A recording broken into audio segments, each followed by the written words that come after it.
ঘুরতে কার না ভালো লাগে বলেন? আমার তো ঘুরতে ভীষণ ভালো লাগে। তবে প্রিয় জায়গা আর প্রিয় মানুষদের সাথে ঘুরতে বেশ ভালোই লাগে। হ্যালো বন্ধুরা, সবাই কেমন আছেন? নিশ্চয়ই ভালো আছেন, আমিও ভালো আছি। এই যে বললাম প্রিয় জায়গা আর প্রিয় মানুষ, আমার অনেক প্রিয় জায়গা বা পছন্দের জায়গা আছে। এর মধ্যে অন্যতম একটা জায়গা হচ্ছে মা ভবানী। আমি অনেক ধর্মস্থান বা মন্দিরে গিয়েছি, তবে মা ভবানীতে গেলে আমার ভীষণ ভালো লাগে আর মন শান্ত হয়ে যায়। আর প্রিয় মানুষ হলো আমার বড় ননদ, মেয়ে আর মেয়ে জামাই। তবে আমার মা ভবানীতে যাওয়ার কোনো উদ্দেশ্য ছিল না আগে থেকে। হঠাৎ বড়দি ফোন করে বলল ছমিকে রেডি হতে। যেই বলা সেই রেডি হয়ে গেলাম। আমরা গাড়িতে করে যাচ্ছিলাম আর অনেক আনন্দ করছিলাম। সাথে সোনা দাদা ভাইও অনেক মজা করছিল।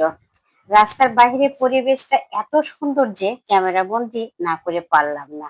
এরপর আমরা চলে গেলাম মা ভবানী মন্দিরে।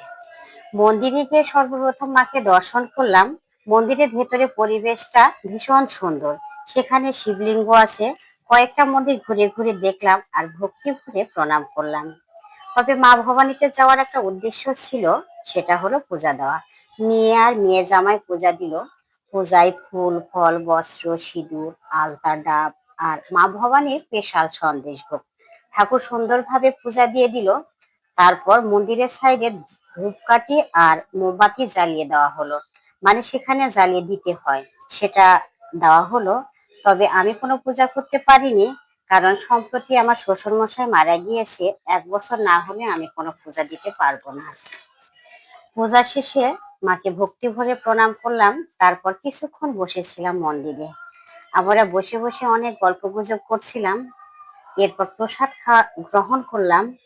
তারপর আবার মন্দির ঘুরে ঘুরে দেখলাম। সোনা দাদা ভাই মন্দিরে বেশ আনন্দ করছিল। সোনা দাদা ভাই এই প্রথম হাঁটা শিখেছে, সেজন্য সে কোলে উঠতে চাচ্ছে না, শুধু হাঁটছে। তারপর আমরা আবার কিছু মন্দিরে গেলাম। আর এরপর আমার ছেলে কিছু ছবি ফটো সেশন করছে। আমি আর মেয়ে আবারও মন্দিরে গিয়ে ঘুরে ঘুরে দেখলাম। একটা মন্দিরে যাওয়া হয়েছিল না, সেটাও আবার দেখলাম। সেখানেও ভক্তি ভরে প্রার্থনা করলাম।